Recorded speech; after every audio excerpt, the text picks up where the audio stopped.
Assalamualaikum warahmatullahi wabarakatuh. Anak-anak semua, alhamdulillah pada pertemuan kita kali ini semoga kita semua dalam keadaan sehat walafiat dan tetap dalam lindungan Allah Subhanahu wa taala. Anak-anak jangan lupa sebelum kalian memulai kegiatan pembelajaran, jangan lupa laksanakan kegiatan pembiasaan keagamaan terlebih dahulu. Di antaranya melaksanakan sholat duha, membaca surat pendek, dan membaca doa sebelum dan sesudah belajar. Pada pertemuan kali ini, materi akan Pak Roni sampaikan melalui PowerPoint yang berupa video berikut ini. Maka tugas kalian silakan cermati dan pahami materi tersebut. Jika ada yang kurang jelas, mari kita diskusikan melalui WA Grup Pendidikan Agama Islam. Sekian, wassalamualaikum warahmatullahi wabarakatuh. Pada pertemuan kali ini, Pak Roni akan menyampaikan terkait materi meyakini kitab-kitab Allah, mencintai Al-Quran. Pengertian iman kepada kitab-kitab Allah. Iman kepada kitab-kitab Allah Subhanahu wa taala termasuk rukun iman ketiga. Iman kepada kitab-kitab Allah Subhanahu wa taala artinya mempercayai dan meyakini dengan sepenuh hati bahwa Allah Subhanahu wa taala telah menurunkan kitab-kitabnya kepada para rasul sebagai pedoman hidup bagi umat manusia. Kitab-kitab itu mengandung perintah, larangan, janji, dan ancaman Allah Subhanahu wa taala, yang mana dijelaskan dalam surat Al-Baqarah ayat 3 yang artinya, dan mereka yang beriman kepada kitab Al-Quran yang telah diturunkan kepadamu dan kitab-kitab yang diturunkan sebelummu, serta mereka yakin adanya kehidupan akhirat. Kitab-kitab suci yang diturunkan oleh Allah Subhanahu wa taala kepada para rasul banyak sekali. Hanyalah Allah Subhanahu wa taala sendiri yang mengetahui. Sedangkan yang wajib diketahui hanya ada 4, yaitu pertama kitab Taurat. Kitab Taurat diturunkan kepada Nabi Musa alaihissalam, isinya tentang hukum-hukum syariat agama. Sebagaimana firman Allah yang artinya, sesungguhnya kami telah menurunkan kitab Taurat, di dalamnya ada petunjuk dan cahaya yang menerangi, yang dengan kitab itu diputuskan perkara orang-orang Yahudi.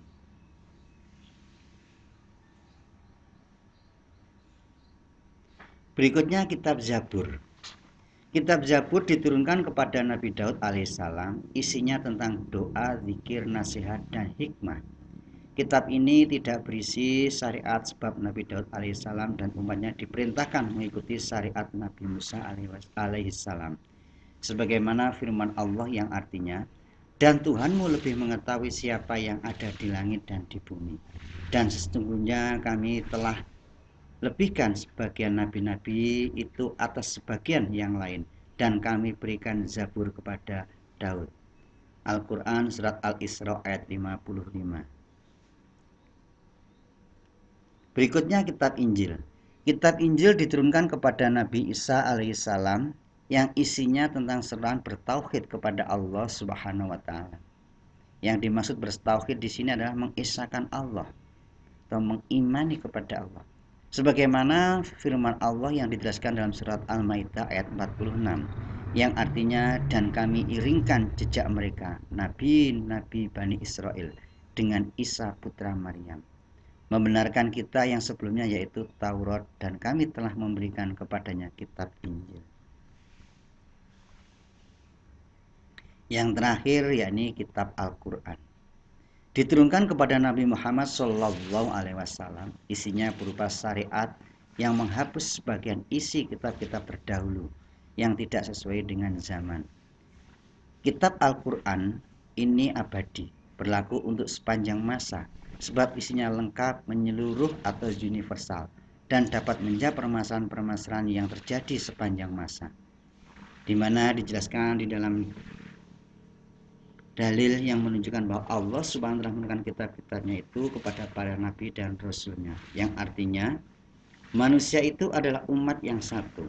Setelah timbul perselisihan, maka Allah mengutus para nabi sebagai pemberi kabar gembira dan memberi peringatan, dan Allah menurunkan bersama mereka kitab dengan benar.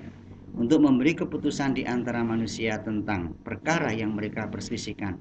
Tidaklah berselisih tentang kitab-kitab itu, melainkan orang yang telah didatangkan keterangan yang nyata. Karena dengki antara mereka sendiri, maka Allah memberi petunjuk orang-orang yang beriman kepada kebenaran tentang hal-hal yang mereka perselisihkan itu dengan kehendaknya. Dan Allah selalu memberi petunjuk orang yang dikehendakinya kepada jalan yang lurus. Kita sebagai umat Islam wajib mengimani dan meyakini bahwasannya Al-Quran itulah merupakan wahyu yang diturunkan oleh Allah, yang mananya dijadikan sebagai kitab suci kita dan sebagai petunjuk dan pedoman bagi kita supaya kita selamat di dunia maupun di akhirat.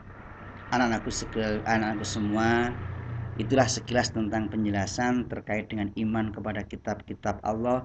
Semoga apa yang Pak Roni sampaikan melalui video berupa PowerPoint ini, semoga senantiasa bisa kalian pahami dan semoga menjadikan ilmu yang bermanfaat. Amin amin ya rabbal alamin. Wassalamualaikum warahmatullahi wabarakatuh.